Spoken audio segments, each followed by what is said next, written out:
মই কথা এটা ভাবিছোঁ সদায় এনেকৈ চলিলে নহ'ব অলপ টকা জমা কৰিব লাগিব লাগিলে আৰু অলপ কষ্ট কৰিম তেতিয়া আমি আমাৰ ভৱিষ্যতৰ কথা ভাবিব পাৰিম অলপ অলপ টকা জমা কৰি এখন ছেকেণ্ড হেণ্ড গাড়ী ল'ব পাৰিলে নহয় তেতিয়া আৰু চিন্তা নাই নিজৰ গাড়ী এখন হ'লে সেইখন কেব বনাই চলাব পাৰিম আৰু কষ্ট কৰিব নালাগে আপুনি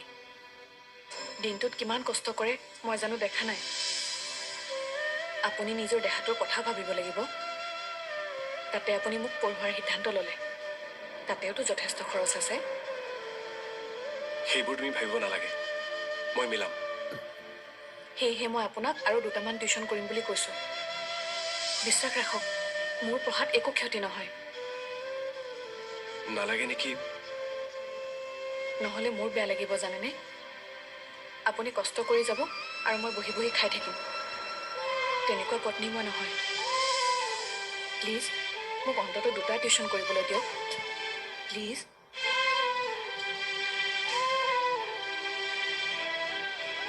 তোমাৰ কথা মই কেতিয়াও নামানো আৰু মানিব নোৱাৰো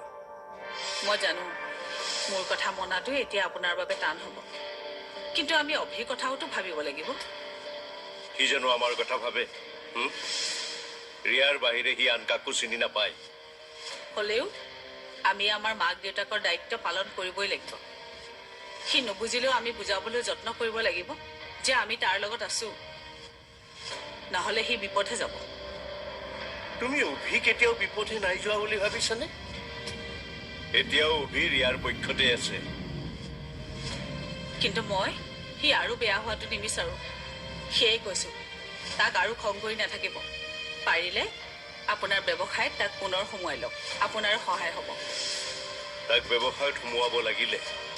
সেই ব্যৱসায়ৰ টকাৰে সি ৰিয়াক মুকলাই আনিব আৰু ৰিয়া মুকলি হৈ যদি এইখন ঘৰত এবাৰ সোমাব লাগে তেতিয়াহ'লে ঘৰখনৰ অৱস্থা কি কৰিব এবাৰ ভাবি চোৱা সহ্য কৰিব পাৰিবা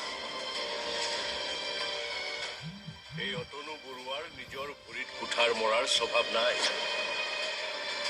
অভিক মই কেতিয়াও ব্যৱসায়ত সোমাব নোৱাৰো